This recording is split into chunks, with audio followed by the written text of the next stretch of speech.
Alright, I'm back in the closet. Why? Because good acoustics, you can hear me. I taped Paul Part 2 earlier today, but it was hard to hear, honestly. So, I'll just do it again. Now Paul, who hasn't changed his name yet, still going by Saul. Paul is actually responsible for 14 epistles in the New Testament. Yeah, they're actually attributed to Paul. Yeah, 14 epistles in the New Testament are attributed to Paul. Now, some of them is is it not? Most scholars believe that those epistles in the New Testament are by Paul. Now, Paul in Greek is Paulos. Now, today I'm going to talk about the first mission, Antioch, AD 47. You can find this in Acts 13 in the Bible.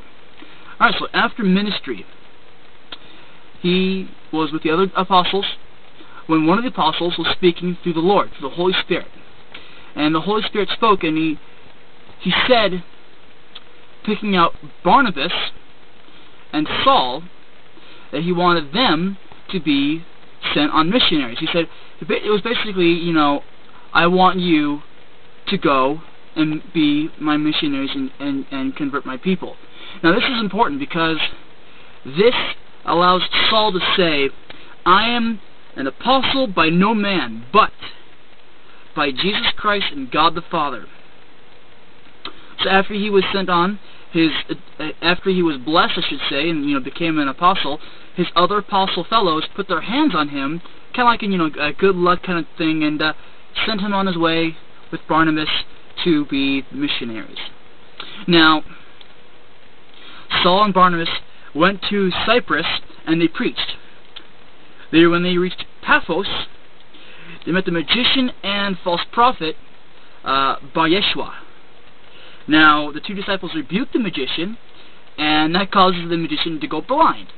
Now, this amazes Saul, and because of the teachings of the Lord and because of this amazement, he changes his name to Paul. It's a nice Greco-Roman name. Don't you think? I do too. So, Paul's preaching in all the synagogues.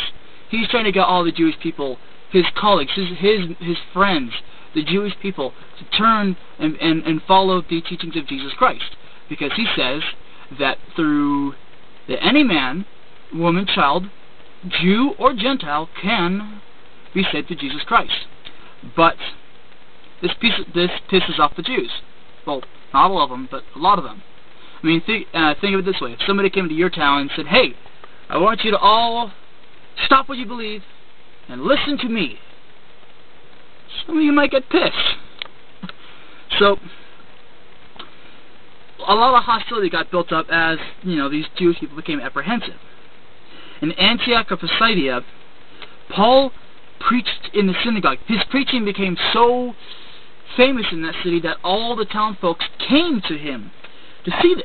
Well, this pissed off the elders. And when you piss off the leaders of the town, guess what? They expel you. That's what they did. The leaders of Antioch of Pisidia got pissed off, and they basically expelled Barnabas and Paul from the city. Meanwhile, a mass of angry Jews slowly started following Paul for later on, which I'll tell you about in a couple minutes. Now he goes on to Lystra, where the people don't know about God, and since they have no formal area to preach, they just wander. They come across a crippled man who had been crippled from birth, honestly, and Paul sees that the man has faith, and he heals him. Well, the local people, seeing this, they freak out and think that Paul and Barnabas are the reincarnation of Zeus and Hermes. So they start sacrificing oxen and other animals like that, and this freaks out Barnabas and Paul, who think, oh my gosh, the heathens are, we must save them, we must pray for them. So they rip off their clothes, and they pray so hard and vehemently that they stress themselves out. Then Paul gets it. He goes, wait a second, they don't know God. Start at the basics, right? So Paul then just starts to go into the basics. Hey, God is a living God who made the earth, the heaven, and the sea. Then he goes up from there and does his thing. Now remember those pissed off Jews? The pissed off people of the Hebrew faith. That's better, because it got to be politically correct. Oy. So the pissed off Jews from Antioch and Iconium find him and stone him to the point where he's nearly dead. But amazingly, he gets up and he walks to Derbe and preaches more. The guy is bleeding, been stoned nearly to death. He gets up and he walks to the next town and starts preaching. Now that has some guts. Let's see. So after he's done preaching, he goes back to his previous cities, because even if they hated him, there are still little pockets in the cities that have converted. Disciples, people who are now Christian. So he goes back to those cities, establishes the churches, he appoints the elders, and he also encourages the disciples, not his disciples, because he's not God. He's just someone who is following God. Anyway, so he finally goes back to Antioch, where the role of the whole church is finally strengthened when he gets the unified church together and he reports his experiences. Basically, he can sum up his whole little mission as this: to give God the glory and the honor. So, soon Paul attends a meeting with the other apostles and elders in Jerusalem. This is called the Council of Jerusalem, in which they discuss circumcision. Yeah, I know, nip the tip. The reason why they do that is because in the Jewish and faith and laws in Hebrew scriptures, cleanliness is very important, and a circumcision, while painful, is being very clean. So this is the problem. The Gentiles, the non-Jewish Christians, they don't feel like they should have to follow the Jewish customs. They don't want to have to nip the tip. They do feel like, though, they want to, worship God, but they don't want to nip the tip. This has got a little bit of an issue, because the Jewish Christians, they think that all Christians should follow the Jewish faith. Now, I just said that, but not all of them. Peter and Paul get in a fight about this, actually. Now, the Council of Jerusalem met several times, but I gotta tell you, the New Testament actually does not call this the Council of Jerusalem. It's just what scholars call it. Anyway, the fight, yeah. The topic of circumcision among Gentiles led to a heated argument between Peter and Paul. Paul accused Peter of